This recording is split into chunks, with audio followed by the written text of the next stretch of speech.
David, le narcisse de Saron, le lion de la tribu de Juda, le témoin fidèle, le commencement et la fin de toutes choses, l'alpha et l'oméga. Tu demeures éternellement et rien n'est impossible à toi. Tu es le Dieu infiniment grand. J'ai envie de le redire, tu es le Dieu infiniment grand. Tu es le Dieu infiniment grand. Tu vis et règnes au siècle de siècles. Reçois l'adoration, reçois l'honneur, reçois la louange. Toi seul en es digne, oui, toi seul en es digne, toi seul en es digne, toi seul en es digne. Alléluia. Gloire à toi, Seigneur.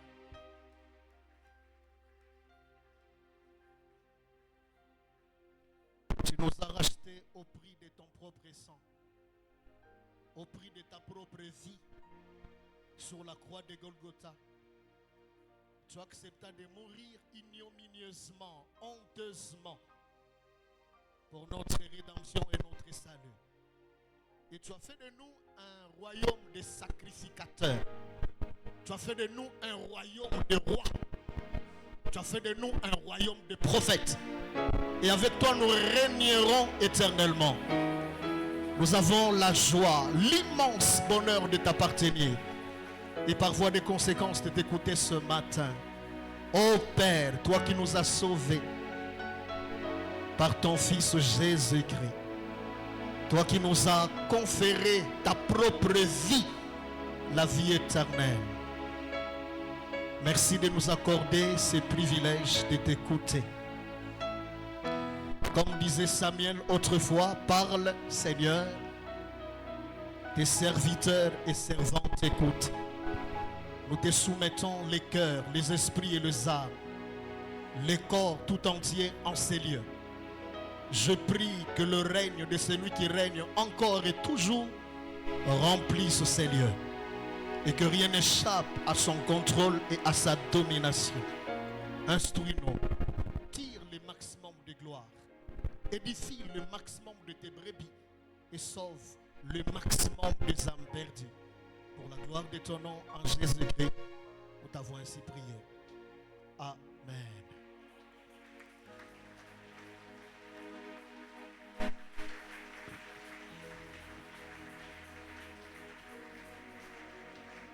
Gloire à Dieu. Nous rendons gloire et multiples actions de grâce à l'Éternel notre Dieu qui nous accorde d'être là. Nous bénissons le Seigneur pour sa fidélité, sa bonté. Nous disons merci à l'aumônier tutélaire qui est en même temps l'aumônier urbain. C'est lui qui nous programme. Je suis là parce qu'il m'a programmé. Merci à l'homme de Dieu établi sur cet autel, révérend Carlos Banyama. Merci à tous les responsables anciens et diacres qui l'assistent et l'accompagnent dans cette lourde responsabilité. Merci à vous également d'être là ce matin. Parce que vous êtes là, alors je vais atteindre l'objectif, mon objectif. Si vous n'étiez pas là, ça serait impossible. Vous êtes là, je suis content parce que je peux me décharger. Ma batterie est chargée. Il faut qu'elle soit déchargée et c'est vous qui devez la décharger. Alléluia. Je vous prie de rester debout. Nous allons lire rapidement la parole du Seigneur. Nous sommes dans le premier évangile, d'après l'ordre des rédactions. C'est celui de Matthieu, Matthieu chapitre 6. Matthieu chapitre 6. Nous allons du 25e au 34e verset. Matthieu chapitre 6, verset 25 à 34.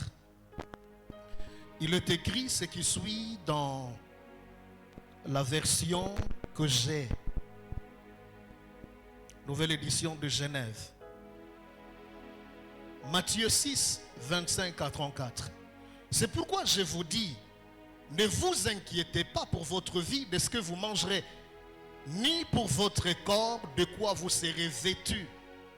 La vie n'est-elle pas plus que la nourriture et le corps plus que les vêtements? Regardez les oiseaux du ciel.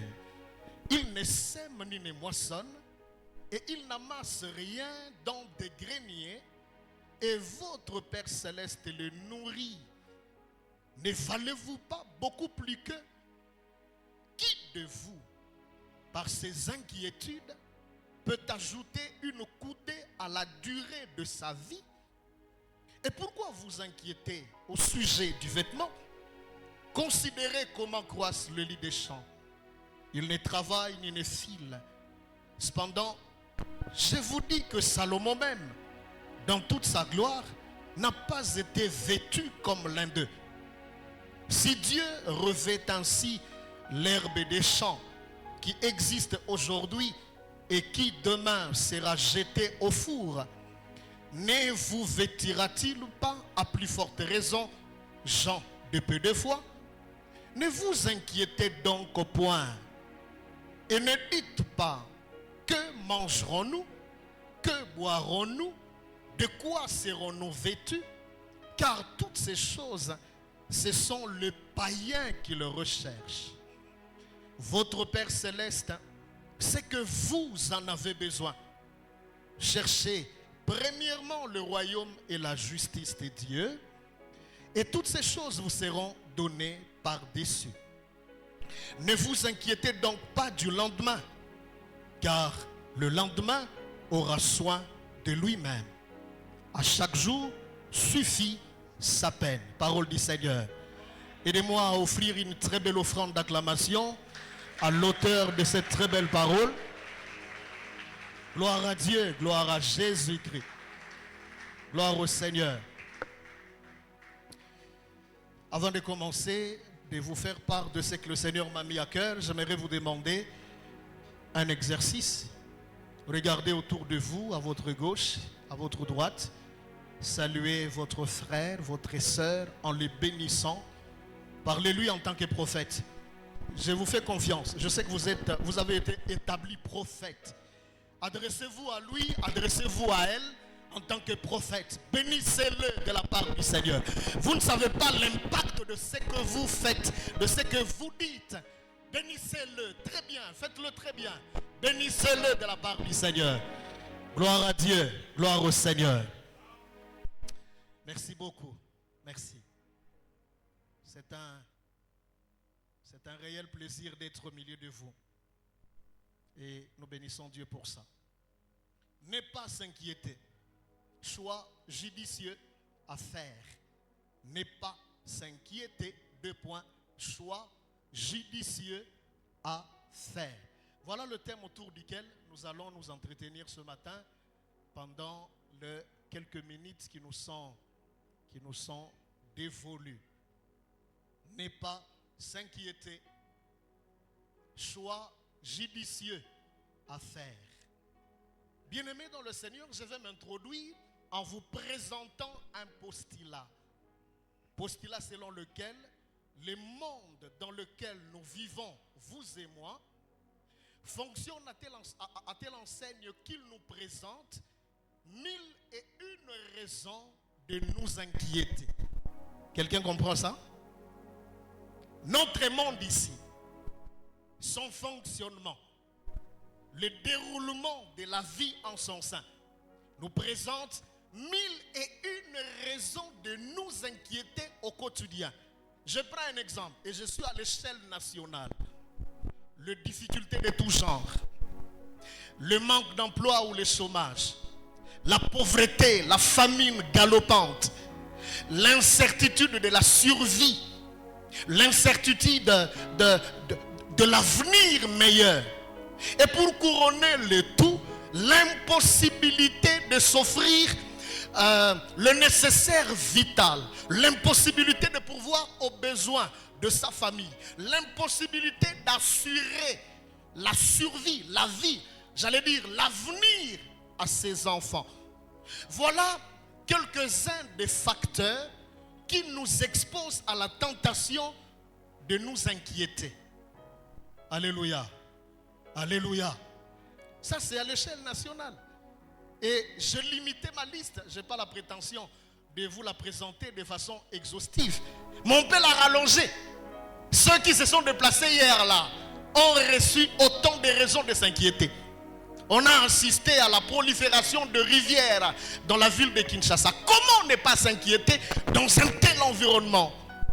C'était catastrophique hier. En certains endroits, vous devez être transporté au dos. Il y a des véhicules qui ont connu d'accidents. Nous vivons dans ces contextes-là. Et comme si cela ne suffisait pas, à l'échelle internationale, là encore, les pandémies dévastatrices. Il y a quelque temps, le monde fonctionnait au rythme du Covid-19. Et maintenant, là, il y a quelque temps, c'est Mpox. C'est Mpox. Quand vous suivez les nouvelles de la journée, les pandémies dévastatrices, la menace de la 3e guerre mondiale, qui aura certainement la particularité nucléaire. N'avez-vous pas peur? N'avez-vous pas de raison de vous inquiéter lorsque vous apprenez les types qui chapeautent Russie là-bas avec ces Satan 2, 3, 1, 7, 8 et qu'ils sont capables de ravager tout un territoire? Un missile peut être largué en France et la France disparaît. Il y a des armes comme ça là. Il y a également dans ce registre-là le terrorisme. Comment ne pas avoir peur? Quelqu'un va s'armer, il porte gilet explosif, et puis il arrive quelque part dans l'avion, au bord d'un TGV, d'un bus ou tout ce que vous voulez. Il appuie sur le détonateur, il s'explose et il entraîne à la mort autant de personnes avec lui. On peut également ajouter la cybercriminalité qui fait des ravages de notre temps. Et pour couronner le tout, la détérioration de l'environnement. Autant de choses qui nous poussent à nous inquiéter. Mais ce matin, j'aimerais dire que face à ce tableau sombre de la vie dans ces mondes, la vie au Congo, le plus important n'est pas ce qui vous arrive. Le plus important, ce n'est pas ce que vous traversez. Est-ce que quelqu'un entend? Ce qui compte le plus, frères, sœurs, maman, papa, ce n'est pas ce que vous traversez. Tout le monde peut traverser telle ou telle autre situation dans sa vie, dans tel ou tel autre domaine. L'important, ce n'est pas ce que vous traversez, ce n'est pas ce qui vous arrive, ce n'est pas ce que vous vivez. L'important, c'est plutôt le choix que vous décidez de faire. Parce que vivre, c'est choisir. La vie est faite de choix. Et vos choix déterminent votre destinée, votre futur, votre avenir. L'important, ce sont les choix. C'est la décision que vous effectuez de choisir. Le choix que vous faites de choisir. De choisir quoi? De choisir des attitudes idoines à adopter devant telle et telle situation de la vie. Voilà tout ce qui compte. Voilà tout ce qui fait la différence. Alléluia. Je vais répondre à 2 questions rapidement. La première est celle de savoir pourquoi, en tant que chrétien, en tant qu'enfant de Dieu, il nous est inopportun de choisir de nous inquiéter. Je ne suis pas en train de légitimer les inquiétudes au quotidien parce qu'il y a menace de guerre, parce qu'il y a famine, parce qu'il y a chômage. Non, je ne légitime pas les inquiétudes. Je nous aide ce matin à savoir quelle est la bonne attitude à adopter devant tout ce qui nous expose à la tentation de nous inquiéter. La première question est celle de savoir pourquoi il nous est inopportun de faire le choix de nous inquiéter. Et la deuxième question qui est liée à la première, est celle de savoir quelles sont les implications qui en découlent. Les implications qui découlent du choix de ne pas s'inquiéter. C'est autour de ça que rapidement je vais nous entretenir pendant quelques temps avant de prier, si possibilité il y aura. Avant d'entrer dans le vif de chacun de ces points, j'aimerais nous remettre dans le contexte.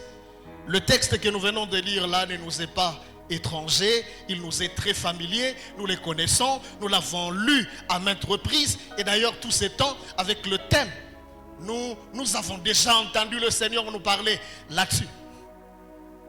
En fait, il est question de Jésus qui s'adresse à la fois aux foules et à ses disciples. au sujet du comportement qu'un disciple doit adopter dans le royaume de Dieu. Je rappelais tantôt ici, en priant, bien entendu, que le Seigneur, par sa grâce, nous a rachetés. En mourant sur la croix de Golgotha, il nous a rachetés et a fait de nous, il nous a élevés à un rang, à un privilège selon lequel nous constituons, nous formons désormais un royaume de sacrificateurs et de rois. Aide-moi à dire à ton voisin, Sa Majesté mon roi. Vous êtes roi à la lumière de la parole de Dieu. Vous êtes roi du Seigneur. Même si vous êtes encore locataire, mes respects mon roi, mes respects ma reine. Votre valeur n'est pas fonction de ce que vous avez ou de l'endroit où vous vous trouvez. Votre valeur est plutôt fonction de celui qui vous a créé, qui vous a sauvé et qui vous a racheté. Est-ce que quelqu'un entend ça? Votre valeur n'est pas définie, ne doit pas être conditionnée par ce qu'il y a d'apparent. Parce que vous l'avez ou parce que vous l'êtes. Votre valeur a été définie par quelqu'un. Et il est au ciel. J'aime quand la Bible dit, notre Dieu est au ciel, assis sur son trône. Il fait ce qu'il veut. Ton Dieu à toi est au ciel, sur son trône, faisant ce qu'il veut. Mais là au ciel, il a choisi que toi, tu sois un roi. Et la mission d'un roi, la destinée d'un roi est celui de dominer. Que tu sois riche ou pauvre, Dieu t'a appelé à dominer. C'est pourquoi la parole de Dieu peut dire, domine au milieu de tes ennemis. Tu es pauvre, hein? N'oublie pas que tu es un roi. Ce n'est pas parce que tu n'es pas encore sur le trône que tu es un pauvre. David avait sur sa tête l'onction royale, mais il s'est caché dans les cavernes. Il avait l'onction royale.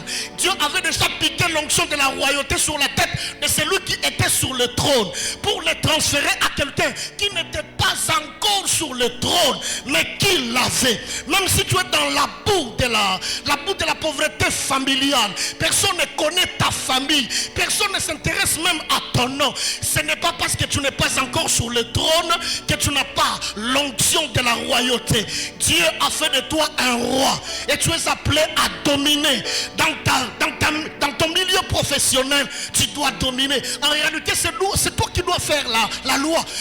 Les règles doivent être changées et bougées à cause de toi. Vous savez, quand Joseph débarque dans la maison de Potiphar, la Bible dit, tout ce qui appartenait à Potiphar s'est mis à faire quoi?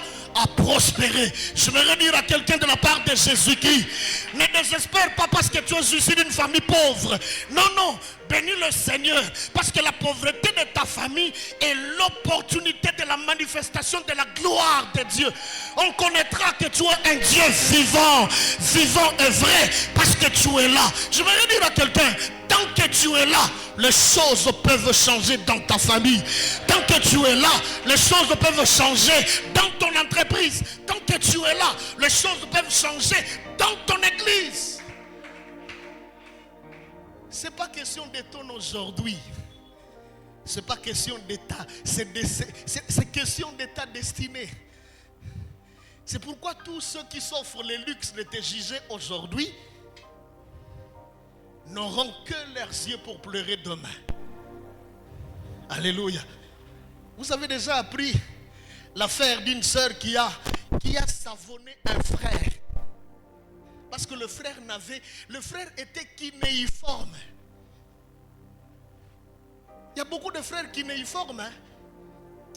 Non, quand on parle de réalité de kinéiforme, quand on a été soi-même kinéiforme, c'est tellement puissant.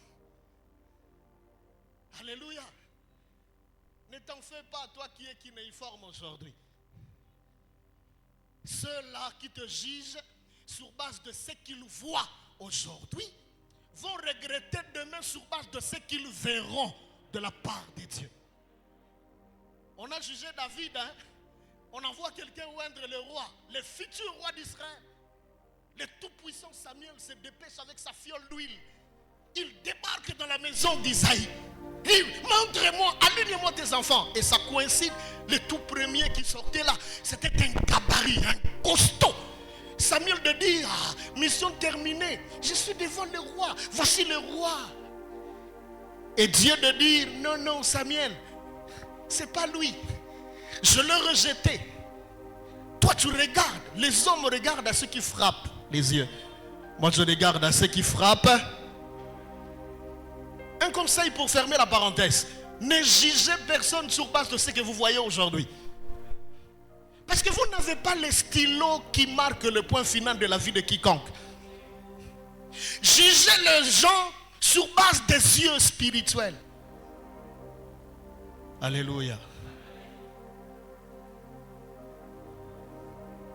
Les comportements dans le royaume. J'étais dans le texte, Jésus parle du comportement dans le royaume. Et je viens de rappeler le privilège qui est le nôtre d'être roi. Mais à côté du privilège, il y a des obligations, il y a des responsabilités. Et il parle de comment doit être un disciple. Mais beaucoup plus concrètement, Jésus s'en prend à la tendance en vogue de l'époque. Tendance qui réduisait la vie à une question de nourriture, à une question de vêtements, une question de logement. Et qui voilait en fait la véritable signification de la vie. Jésus, à 3 reprises dans le texte que nous venons de lire là, est en train de formuler à ses disciples l'interdiction de s'inquiéter du lendemain. Jésus interdit à ses disciples de s'inquiéter du lendemain à 3 reprises. Si vous avez lu avec moi attentivement, vous allez vous rendre compte que ça revient à 3 reprises. Ne vous inquiétez pas. Mais arrêtons-nous. C'est Jésus qui interdit à ses disciples d'autrefois de ne pas s'inquiéter du lendemain. Et aujourd'hui, c'est à nous que le Seigneur s'adresse. Ne vous inquiétez pas du lendemain. Mais il y a des questions que nous pouvons nous poser sur base de cette interdiction qui revient à 3 reprises. Le Seigneur appelle-t-il par là ce disciple et son peuple, en général tel que nous sommes là, à mener une vie d'insouciance? Est-ce, la première question, est-ce un appel à vivre une vie d'insouciance? Lorsque Jésus dit, ne vous inquiétez pas du lendemain, nous appelle-t-il à vivre une vie d'insouciance? La deuxième question, est-il en train de légitimer le manque de prévoyance ou de préparation dans la vie? Est-ce une légitimation de cette philosophie-là, la philosophie de la non-prévoyance? Nzambizei, Nzambarosala. Et c'est ça. La troisième des questions, est-ce qu'il est en train de nous exonérer de l'exigence de nous préparer ou de préparer notre futur? Et la quatrième et dernière question que nous pouvons nous poser sur base de cette affirmation, de cette interdiction, est celle de savoir, est-ce que Jésus est-il en train de défendre la théologie que j'aime appeler la théologie d'irresponsabilité, la théologie d'aliénation mentale? Et si vous permettez, j'aime dire ça avec des mots quelquefois très forts, la théologie là, la théologie d'imbécilisation.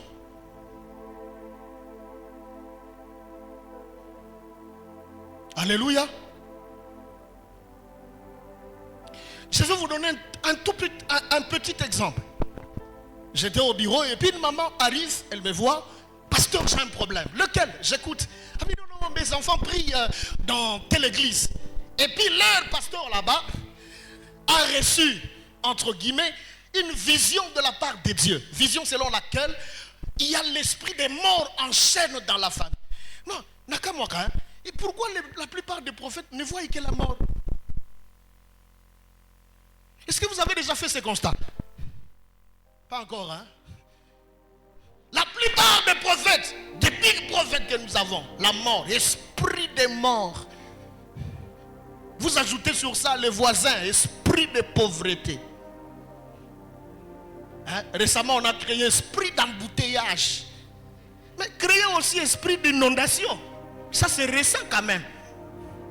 Esprit d'inondation. Alors, les messieurs, pour ne pas dire pasteur, va dire au pauvre enfant pour lui dire, écoute, j'ai vu ça. Donc, Tu vois, celui qui est mort là, parce qu'il venait de perdre un frère. Celui qui est mort là n'est pas le tout dernier. Le prochain sur la liste, c'est toi. Et puis après toi, tu vois ton frère là, ta soeur. Tous vont partir. De quoi avoir peur, n'est-ce pas? Et l'imbécilisation, vous la comprenez par ce qui va suivre. Le type va dire au frère, bon, il faut que je prie stratégiquement pour toi. Mais avant de prier, tu dois présenter une offrande d'action de grâce. Et lui-même détermine l'offrande d'action de grâce. Compartimentée, il y a des offrandes compartimentées. Et lui va exiger une offrande d'action de grâce compartimentée. Premier compartiment, action de grâce chair. Hein, chair comme la chair que vous avez, la jolie chair ici. Je ne peux pas la transporter chez nous. C'est joli, hein? Bravo au comité local. Deuxième action, deuxième compartiment. Il faut acheter un générateur électrique parce que le générateur de l'église est tombé en panne. Il faut le remplacer. Et pour le remplacer, lui doit faire action de grâce en vue de recevoir la prière et pour ne pas mourir. Et j'écoute maman, j'étais perdu. J'ai dit, maman, depuis quand vos enfants sont de l'autre côté? Mais non, depuis longtemps. Vous comprenez? C'est ce qu'ils appellent l'évangile. L'évangile ou la théologie d'irresponsabilité. Frères et sœurs, quelqu'un me laissait entendre en semaine que l'église au Congo est pour beaucoup a contribué à 75% dans la destruction de notre pays. Il n'a pas tort. Moi, je ne lui donne pas tort. Il a raison. Vous savez pourquoi il y a un vague aujourd'hui? J'ai appris qu'en Angola, on a fermé je crois, on a parlé de 10 000 églises en Angola. Et il n'y a pas longtemps, ici à Rwanda, vous avez appris, n'est-ce pas? 5 000 églises fermées en Angola. Comment voulez-vous, il y a église ici, arche de l'alliance. Et puis une avenue après, piédestal divin.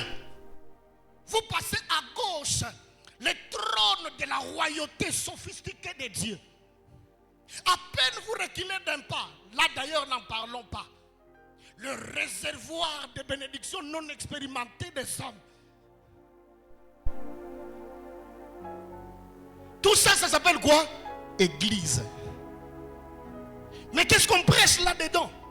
Un jour, quelqu'un me faisait réfléchir en semaine pour me dire qu'à un moment, l'homme dit Jeff là, que vous connaissez, il a papa Alingete, c'est ça non? Monsieur Gilles, il a réuni beaucoup de pasteurs, notamment ce pasteur Barouti. Et puis, d'après ce qu'on m'a rapporté, Monsieur Gilles leur disait, mais pasteur, que prêchez-vous à vos fidèles? Quel message leur délivrez-vous? Parce que, vous voyez le détournement dont on parle là. Ceux qui détournent là viennent de vos églises. Vous ne voyez pas un paradoxe? Au Congo, nous avons la grâce. Hein? Cherchez le chef de l'État aujourd'hui. Il ne faut pas les m'accuser. Il est à l'église. Cherchez la première ministre. Cherchez le président de l'Assemblée nationale. Le président du Sénat. Cherchez la plupart des ministres, des députés, des sénateurs. Vous allez ailleurs, cours et tribunaux. Vous allez dans l'armée. Vous allez les trouver où aujourd'hui et maintenant là? Dans les églises. Les mêmes gens qui vont dans les églises en sortant, ce sont les mêmes gens lundi, mardi, mercredi qui vont détourner sans vergogne, sans scrupule, hypothéquant ton avenir et mon avenir. Frère, si vous n'êtes pas révolté parce que vous apprenez que quelqu'un a détourné 50 millions, c'est que vous n'êtes pas un chrétien. Vous n'êtes pas un chrétien authentique.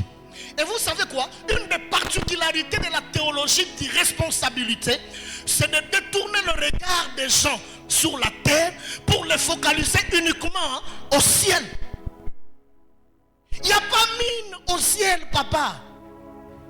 Coltan, il n'y en a pas au ciel, il y en a ici, dans le sous-sol congolais.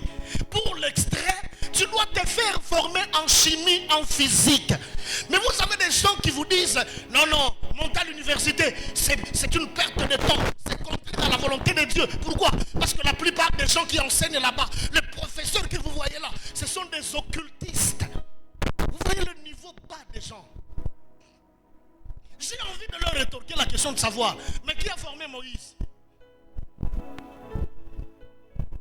Vous savez celui qui a formé Moïse? Les Moïse qui nous impressionnent dans la Bible. Vous connaissez Moïse, non? Moïse, l'homme qui parle avec Dieu comme un homme parle à son ami. Comme ça là. Et depuis son époque, depuis son expérience, personne d'autre n'a eu ces privilèges-là. Il a été formé où? En Égypte, hein? Vous savez ce que représente le pharaon? Le pharaon était à la fois roi et Dieu. Le pharaon était une divinité. Donc Moïse a été formé dans un cadre d'occultisme à outrance. Et pour votre information, la toute première civilisation qui a civilisé toutes les civilisations existantes, ce n'est pas la civilisation européenne comme on nous a menti longtemps. La première et la plus puissante des civilisations, c'est la civilisation égyptienne. Nous parlons de l'Afrique. Hein, je vous aide un peu à vous décomplexer. C'est l'Afrique, tout est parti de l'Afrique. On a élaboré les mathématiques, la physique, l'astronomie et tout ce qui existe en Afrique. Et Moïse a été formé dans la cour royale, le sommet de la science de l'époque. N'a-t-il pas libéré Israël? Ne sont-ils pas entrés dans la terre promise? Mais quand vous dites aux gens, sans réfléchir, ne montez pas à l'université, parce que là-bas, ceux qui enseignent sont qui? Occultistes. Il faut être... Bon, je ne vais pas dire ça.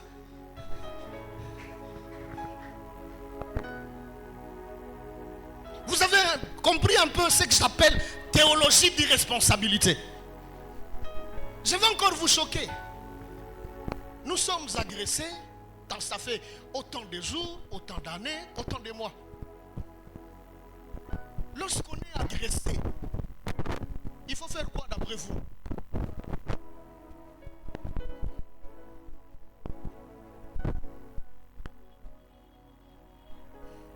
J'ai entendu quelqu'un. Bien-aimé, bonde la pizza. Zabé na biso éternel des armées. Bonde la. Akita na goma, akita na ruchuru, abunde la biso.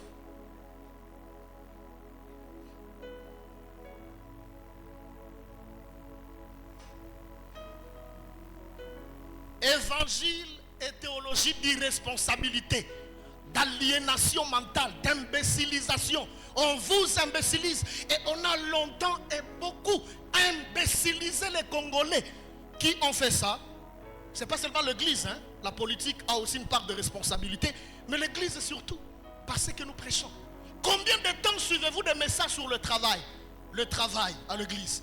On vient comme ça là, on prêche travail. Travaille sérieusement, frère. Mais l'évangile d'imbécilisation vous dira, frère, on a changé, à modifier ma paramètre vocal. Pas prouver qu'il y a un big prophète. Le pas amène cette fois. N'a avancé. Si il n'y a pas aliéné mental, avance prophète. Et l'individu qui dit avance prophète n'a même pas visa. Il ne connaît même pas information pour avoir visa. Il n'a pas passeport. Et le dimanche, on lui dit, oh, voyager. Na mona liboso na yo États-Unis d'Amérique. On s'est la refoulé.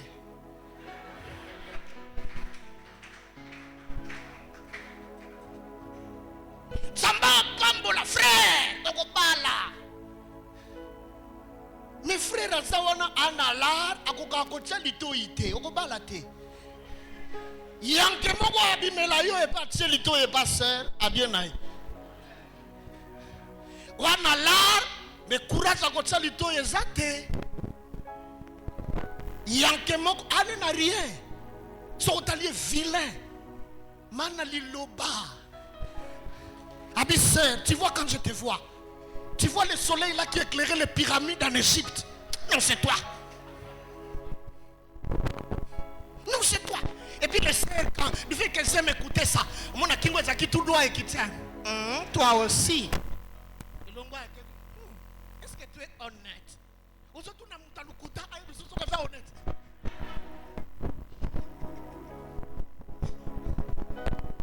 Non, simplement parce qu'il a été courageux. Bien-aimé dans le Seigneur, la vie chrétienne est une vie d'équilibre. Elle repose non seulement sur les responsabilités de Dieu, mais aussi sur votre responsabilité. Et j'ai toujours dit, Dieu, dans sa manière de fonctionner, ne demande jamais à personne d'entre nous de faire ce qu'il ne peut pas faire. Et il ne fait jamais à la place de l'un de nous. C'est pour lequel il vous a doté de dons, de talents et de moyens naturels. Tu peux avoir faim, tu as de la nourriture à portée de main. Et Paul dit non, non. Élie, hein? Élie était un homme de même nature que nous. Mbimbi est allé à Oua, mais il faut enjaler Sanga. Frère, Okokufa Nenzala. Okokufa Nenzala. Et tant que nous ne ferons pas notre responsabilité, combien de fois nous avons, en tant qu'Église, nous bousculons la nation sur le patriotisme. Vous pensez vraiment qu'un bon patriote peut voler l'État? Frère, écoutez bien. Lorsque quelqu'un détourne l'argent du pays, c'est ton avenir, c'est mon avenir qui est hypothéqué. Et le problème chez nous au Congo, c'est que nous avons tellement été aliénés que nous ne savons pas prendre notre destin en main. Vous avez suivi dernièrement ce qui s'est passé au Kenya? Qui ont suivi les mouvements qui ont eu à Kenya? Vous savez c'était pourquoi? À un moment j'étais en train de me dire, mais est-ce que au comité a été na Kenya na koma na zalata Kenya pendant quelques temps, mais na linga tellement boka nanga que na tika la libéla te quelques temps seulement et puis na songi. Vous savez qu'à cause de la mobilisation du peuple, le président a mis dehors tout le bureau, tous ses bureaux, son cabinet, tout le monde est parti. La pression était extrême. Batié militaire, waya. Ozawana parce que biso toza. Ce que biso toza tozawana te. Mais nous ici, vous savez vous-même, hein? Ce qu'il y a une nouvelle que lobby toro marcher, pas pour vandaliser des histoires. Mais nous allons marcher pour dire aux dirigeants que vous nous dirigez mal. Ça ne marche pas. On a ma disposition. Voilà, pichou, usawapi, lobby keba, salama yeli, kopi mati. Si tu pas pichou, parce que la kaba fils unique, voilà, pichou, na boyi makam. Si tu pas pichou, maman na bango bazaka de ça ba veuve, pichou, pardon, na si na kufela tata na yo.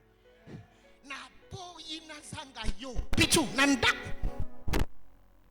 En d'autres termes, ce n'est pas notre responsabilité, c'est la responsabilité de qui? Et si nous sommes en train de tourner autour du pot dans notre pays, je n'ai pas froid aux yeux pour dire ça, c'est parce que nous ne nous assumons pas. À toutes les échelles, nous ne nous assumons pas. Nous avons des gens qui se disent opposants, non? Avez-vous déjà vu, sauf si je ne suis pas informé, un opposant qui mobilise l'opinion publique pour dénoncer les détournements? Nous sommes dans quel pays, frères et sœurs? Dans quel pays sommes-nous? Où le matin, on vous apprend, 500 sont partis. Et puis vous êtes calme. Zambizé. À midi, 500. Le soir, 800. On est sous la minuit. On connaît pas tout balalité. Encore. Et puis, comme si de rien n'était. Je ne sais pas si vous êtes révolté, hein? Je ne sais pas. Mais retenez une chose. Je vous le dis en tant que prophète. Aussi longtemps que dans notre pays, nous ne nous assumerions pas nous serons écrasés. Enseignez patriotisme à l'église. Je n'ai pas besoin qu'on enseigne patriotisme contraire. Dernièrement, je suivis, je ne sais pas si c'est avéré, il semble que la première ministre aurait demandé aux enseignants de faire preuve de patriotisme. Papa Patrick, c'était avéré. C'était ça. Est-ce que vous réagissez comme moi? On demande aux enseignants de faire preuve de quoi? Patriotisme. Alors réfléchissons un peu. Enseignez tous combien? Vous êtes à Kinshasa avec moi, non? 399 000 francs congolais convertis en dollars. On est à combien? 120 dollars. La maison paye à combien? Il faut combien pour nouer les deux bouts du mois avec la provision alimentaire? 1 200 000 francs. Il faut quel budget pour épouser une belle jolie dame?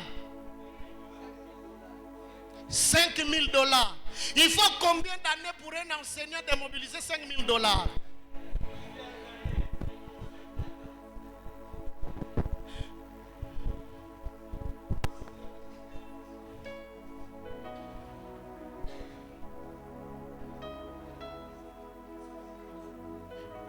Est-ce que vous êtes choqués comme moi? Bon, allons ailleurs. Combien touche un député aujourd'hui? 33 000 dollars. Bon, Nasuki Kakanaba député. Sommes-nous des hommes normaux? Avons-nous les cœurs en place? C'est comme dans votre maison, Papa Patrick. Vous êtes dans votre maison et puis vous gâtez les 3 premiers enfants. Vous sacrifiez les 7 autres enfants parce que vous en avez 10. Vous êtes vraiment un père? Vous n'êtes pas un Satan en miniature. Ah, plus que ça. Vous n'êtes même pas Satan junior, mais Satan major. Je me dis, à quel genre de responsable avons-nous affaire? Même quelqu'un ne se gêne pas de dire ça. Des gens qui souffrent déjà tout. Vous savez, chaque fois que je vois les enseignants, j'ai tellement pitié. Tellement pitié. Non, Kolobaboye, vous pensez que je suis tombé du ciel? Non. Des gens en chaîne ont fait un travail depuis la maternelle jusqu'à ce jour. On est président de la République, on est député, on est sénateur. Pourquoi? Parce qu'une femme, un homme a fait un travail. Kolakisa-moi l'alphabet à Pamba. C'est de la mathématique. Eh? Moi, on n'a pas yéba kotanga. Hier à la maison, je travaillais sur la table. Et puis, un de mes fils dit, j'ai 2 bouchons. Je donne un bouchon. Non, il dit, j'ai un bouchon. Je donne un bouchon à mon ami. Il me reste 2 bouchons. N'a-t-il noir s'embrouiller? Et puis, oh, mathématiques, comment tu peux avoir un bouchon? Et puis tu donnes un bouchon à ton voisin. Et puis du coup, tu restes avec 2 bouchons. Vous savez quoi? Le fait est que jusqu'à ce moment-là, il ne sait pas. Il faut qu'il y ait quelqu'un qui travaille avec passion pour dire 1 plus 1 égale 2. Bandana maternelle, on arrive à l'université. Et ces gens-là, bon, il faut la kata, bon, qu'on enregistre.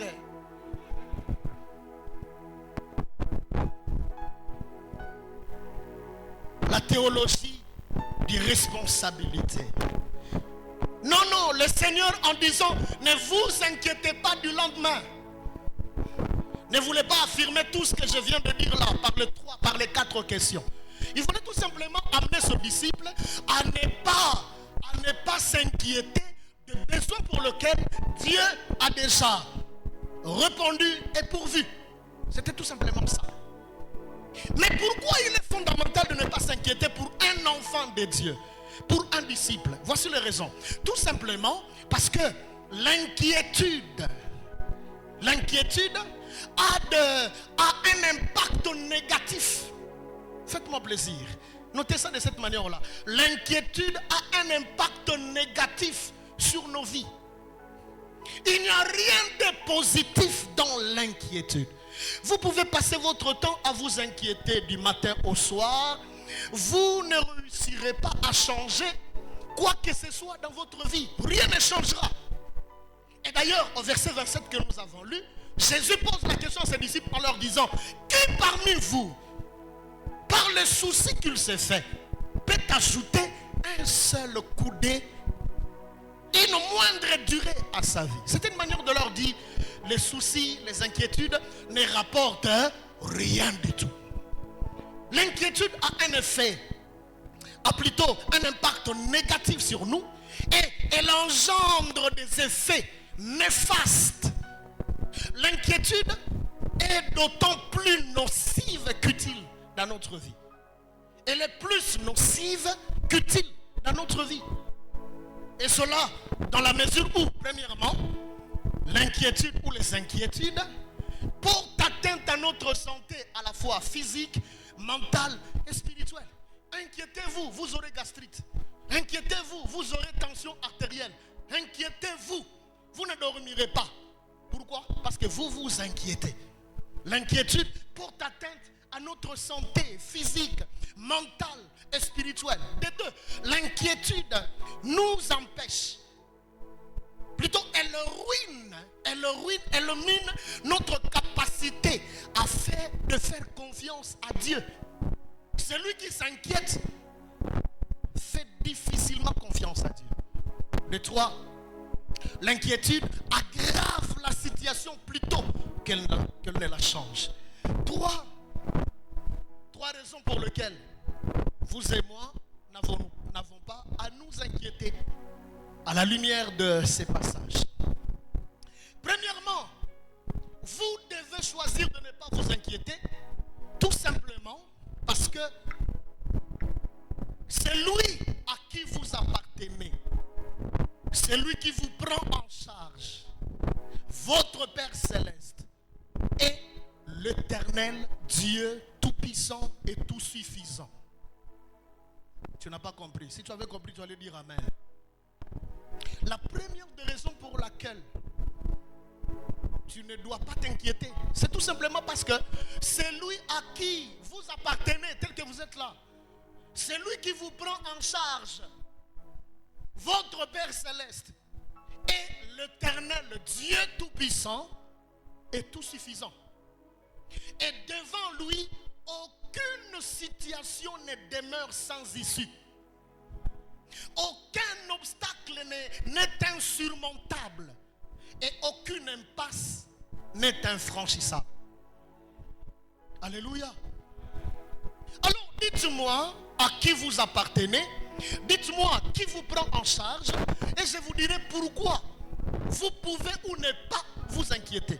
Si vous appartenez vraiment à l'Éternel. L'Éternel que je présente comme étant le Dieu tout-puissant. Je ne sais pas si vous mesurez ce que je vous dis. Dieu, ton Dieu, mon Dieu, est tout-puissant. En tout cas, il est difficile pour moi de dire que Dieu est puissant. Non, Dieu n'est pas puissant. Pour moi, Dieu n'est pas puissant. C'est limiter Dieu. Dieu est tout-puissant. C'est-à-dire que quand on parle de la puissance, en matière de puissance, c'est lui le fabricant, c'est lui l'initiateur, c'est lui le concepteur, et c'est lui le dépositeur éternel. C'est lui qui peut la conférer à n'importe qui. Il en dispose tellement avec lui. Il est tout puissant. Dieu est tout suffisant. C'est-à-dire que pour qu'il intervienne dans ta vie, il n'a pas besoin de l'accord de ton PDG pour changer ton statut professionnel. Il n'a pas besoin de l'accord de qui que ce soit dans ta famille pour que tu voyages, pour que tu ailles ailleurs. Il n'a pas besoin de l'accord de qui que ce soit pour changer, pour modifier les paramètres de ta vie sous le soleil. Il se suffit à lui-même. C'est pourquoi il a dit à Abraham, il a dit à Abraham, marche devant moi. Je suis El Shaddai. En d'autres termes, je suis tout puissant. Parce qu'il s'adressait à quelqu'un qui n'avait pas d'enfant. Il s'adressait à quelqu'un qui n'avez pas d'enfant. C'était une manière pour Dieu de dire à Abraham et par ricochet à Sarah que vous n'avez aucune raison de vous inquiéter parce que moi, je me suffis à moi-même. Tu n'as plus matrice opérationnelle, je prends matrice opérationnelle, je remplace. Et ça ne fonctionne plus normalement dans ton ventre. Moi, je fais en sorte que je recrée. Parce que je crée et je recrée. Je me suffis à moi-même. Je dis à quelqu'un, Dieu n'a pas besoin de dire au secours pour changer ta situation. Quand Dieu a besoin de changer ta situation, tout ce qu'il a besoin, c'est sa parole. C'est pourquoi il est écrit, quand il dit un mot, la chose vient. Quand il ordonne la chose, oh, je prie que l'Éternel dise un mot pour quelqu'un ce matin. Je prie que l'Éternel ordonne en faveur de quelqu'un. Tu vois, le chef là qui te mène vie dure, ne t'inquiète pas. Parle de lui à l'Éternel Dieu Tout-Puissant et Tout-Suffisant. Et il se chargera de lui. Il se chargera de lui. Bien-aimés dans le Seigneur, vous pouvez lire Ésaïe chapitre 43, 46 versets 1 à 3, 1 à 4. J'allais dire 46 versets 3 à 4, que je ne sais plus rappeler parce que le patron est debout. Vous-même vous l'avez vu, il est debout. Merci patron. Je vais citer si vous permettez et puis je termine. Deuxième raison pour laquelle vous n'avez pas à vous inquiéter, c'est tout simplement parce que l'Éternel Dieu Tout-Puissant connaît parfaitement vos besoins. L'Éternel Dieu Tout-Puissant connaît parfaitement vos besoins et il répondra souverainement au temps opportun. Est-ce que tu peux dire ça à ton voisin s'il te plaît? L'Éternel Dieu connaît parfaitement tes besoins. Il lui répondra souverainement au temps opportun. C'est pas fini, j'ajoute, car il a un projet merveilleux pour toi et il se préoccupe de toi au sachet. Il se préoccupe de toi constamment. J'aimerais dire à quelqu'un, même si tu n'as pas un ministre dans la famille, un député qui gagne 33 000 $, c'est pas ton problème. Tu as un Dieu au ciel.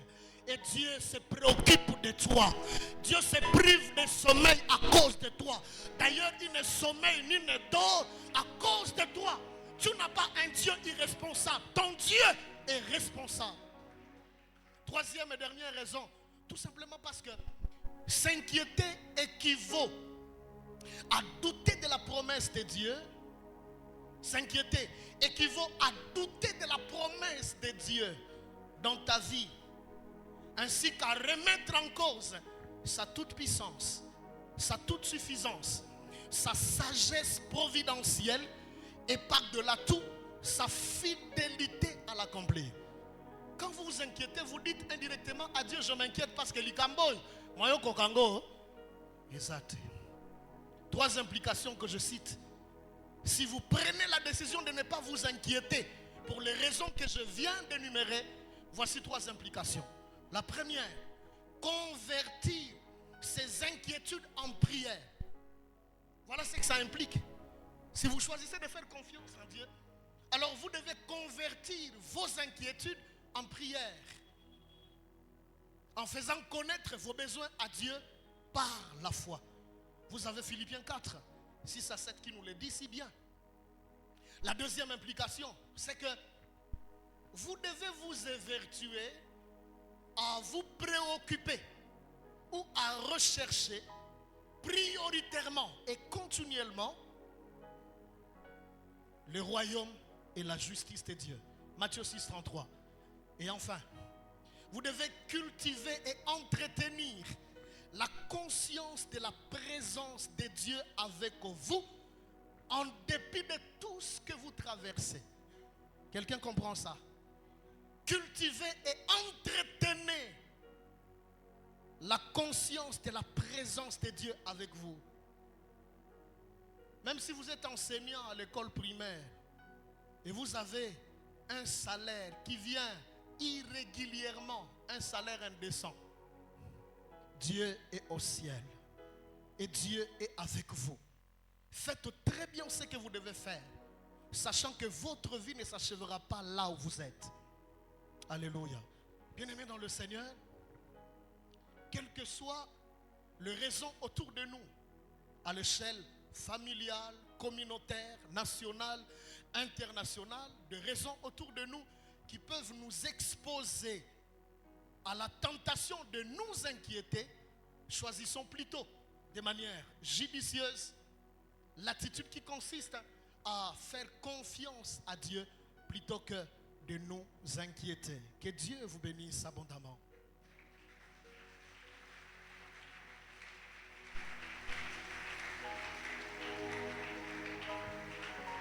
J'aimerais prier quelques secondes tout simplement. Vous restez assis quelques secondes. Si Dieu vous a parlé, j'aimerais que vous réagissiez. Moi, Dieu m'a parlé. Élevons nos voix, prions le Seigneur. Quelqu'un peut dire à Dieu: tu m'as interpellé ce matin que tu es pour moi un Dieu tout-puissant et tout suffisant. Un Dieu infiniment capable de tout. Et j'ai choisi de te faire confiance et non de m'inquiéter, quel que soit ce que je vis, quel que soit ce que je traverse. Père, béni soit ton nom, parce que tu es pour nous un Père responsable. Tu es infiniment et éternellement capable de tout, et que ton nom soit béni à tout jamais, au nom de Jésus-Christ.